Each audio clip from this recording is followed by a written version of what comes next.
Cabinet మరోసారి భేటీ కానుంది. రేపు ఉదయం 11 గంటలకు ఏపీ సచివాలయంలో ముఖ్యమంత్రి నారా చంద్రబాబు నాయుడు అధ్యక్షతన మంత్రి మండలి సమావేశం కానుంది. కేబినెట్ భేటీలో విశాఖ పెట్టుబడుల సదస్సు, జిల్లాల పునర్వ్యవస్థీకరణ వంటి పలు ఆసక్తికర అంశాలపై చర్చించనుంది కేబినెట్. మరోవైపు ఈ నెల 14, 15వ తేదీల్లో విశాఖ వేదికగా పెట్టుబడుల సదస్సు జరగనున్న వేళ ఈ అంశంపై ప్రధానంగా కేబినెట్ చర్చించబోతుంది. ఇప్పటికే ఈ సదస్సుకి సంబంధించిన ఏర్పాట్ల పనులను మంత్రులు, అధికారులకు అప్పగించారు చంద్రబాబు. ప్రపంచవ్యాప్తంగా వివిధ కంపెనీల ప్రతినిధులు హాజరు కానున్న నేపథ్యంలో సదస్సు ఏర్పాట్లపై మంత్రులు, అధికారులను అడిగి తెలుసుకున్నారు సీఎం చంద్రబాబు. ఈ మేరకు కేబినెట్ భేటీలో సుమారు 1,00,000 కోట్ల పెట్టుబడులకు ఆమోదం తెలపనున్నారు. అలాగే ఇటీవల రాష్ట్రాన్ని అతలాకుతలం చేసిన మోందా తుఫాను ప్రభావం, నష్టం అంచనాలు, పరిహారం వంటి విషయాలపైన చర్చించనున్నారు. సిఆర్డీఏ, నబ్, బిఫిడ్ నుంచి 7,500 కోట్ల రుణం తీసుకునేందుకు సైతం కేబినెట్ అనుమతి ఇవ్వనుంది. మరోవైపు రాష్ట్ర అభివృద్ధి కోసం పలు సంస్థలకు కేటాయించిన భూములకు గాను గ్రీన్ సిగ్నల్ ఇవ్వనుంది. కూటమి పార్టీలు ఎన్నికలు ఇచ్చినటువంటి హామీ మేరకు జిల్లాల విభజన చేసే అవకాశం కనిపిస్తుంది. ఈ మేరకు నూతన జిల్లాలు, రెవెన్యూ డివిజన్ల ఏర్పాటుపైన కీలక నిర్ణయం తీసుకోనుంది మంత్రి మండలి. దీనిపై ఇప్పటికే కేబినెట్ సబ్ కమిటీ సమావేశంలో నిర్ణయం తీసుకున్నారు. కేబినెట్ సబ్ కమిటీ నివేదిక ప్రకారం జిల్లాల విభజనపై ఏపీ కేబినెట్ తుది నిర్ణయం తీసుకోనుంది. రైట్గా ఇదే విషయానికి సంబంధించి పూర్తి సమాచారాన్ని మా ప్రతినిధి హరికిషన్ అందిస్తారు. హరికిషన్, దీనిగా రేపు 11 గంటలకు రాష్ట్ర ముఖ్యమంత్రి చంద్రబాబు అధ్యక్షతన కేబినెట్ సమావేశం ప్రారంభం కాబోతుంది. ప్రధానంగా ఈ నెల 14, 15వ తేదీలో విశాఖలో జరిగేటటువంటి పెట్టుబడుల సదస్సుకు సంబంధించి చర్చ సాగేటటువంటి అవకాశం ఉందని చెప్పేసి కూడా భావిస్తున్నారు. దాంతో పాటు ఇటీవల ఎస్ఐపిటి సమావేశంలో జరిగినటువంటి చర్చలో ఏదైతే ఆ సమావేశంలో తీసుకున్నటువంటి నిర్ణయాలకు సంబంధించి సుమారుగా వివిధ కంపెనీలు, నూతన కంపెనీలు ఏర్పాటు చేసేటటువంటి నేపథ్యంలో 1,00,000 కోట్ల పెట్టుబడులు వస్తాయని చెప్పేసి కూడా ఆ సమావేశంలో నిర్ణయించినటువంటి నేపథ్యంలో ఆ సమావేశంలో తీసుకున్నటువంటి అన్నిటికీ కూడా ఆమోదం అయితే తెలపనుంది కేబినెట్.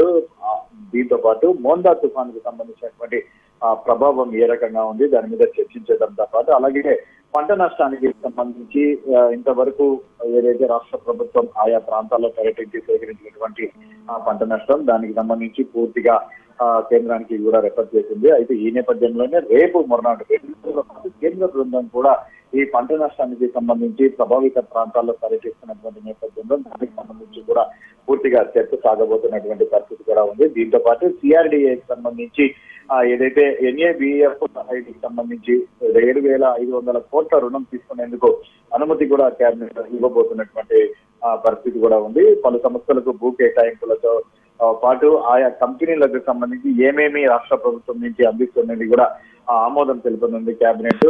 ముఖ్యంగా నూతన జిల్లాలతో పాటు అలాగే రెవెన్యూ డివిజన్ల ఏర్పాటుపై కూడా కీలక నిర్ణయం అయితే తీసుకోబోతుంది. ఎన్నికల్లో కూటమి పార్టీలు ఇచ్చినటువంటి హామీ మేరకు జిల్లా విభజనలకు సంబంధించినటువంటి అంశాన్ని కూడా పూర్తిగా పరిగణలోకి తీసుకుంది. ఇప్పటికే కేబినెట్ సబ్ కమిటీ ఒక నివేదికనైతే ముఖ్యమంత్రికి అందజేసినటువంటి నేపథ్యంలో సో ఆ నివేదికను ఈ కేబినెట్ లో పెట్టి చర్చించి దానికి అనుగుణంగా నిర్ణయాలు తీసుకునేటటువంటి అవకాశం కూడా ఉంది.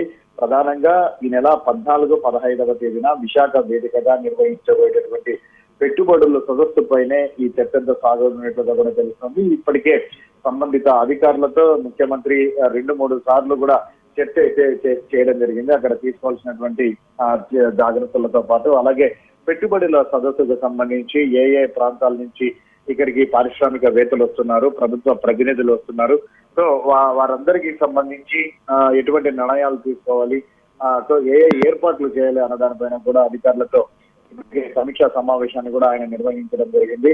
సో దీన్ని రేపు కంప్లీట్ గా కూడా కేబినెట్ లో ప్రధాన ఎజెండాగా కూడా చర్చించేటటువంటి అవకాశం ఉన్నట్లుగా కూడా తెలుస్తోంది. మరోవైపు రంపచోడవరం కేంద్రంగా గిరిజన అథారిటీ కూడా ఏర్పాటు చేసేటటువంటి అంశంపై కూడా కేబినెట్ చర్చించేటటువంటి అవకాశం ఉంది. మనం ఇందాక చెప్పుకున్నట్లే ప్రధానంగా నూతన జిల్లాలకు సంబంధించి మదనపల్లి, మార్కాపురం కేంద్రాలుగా కొత్త జిల్లాలకు సంబంధించినటువంటి ఏర్పాటు పైన అంశం కూడా ఈ ప్రధాన చర్చకు సాగేటటువంటి అవకాశం కూడా లేకపోలేదు.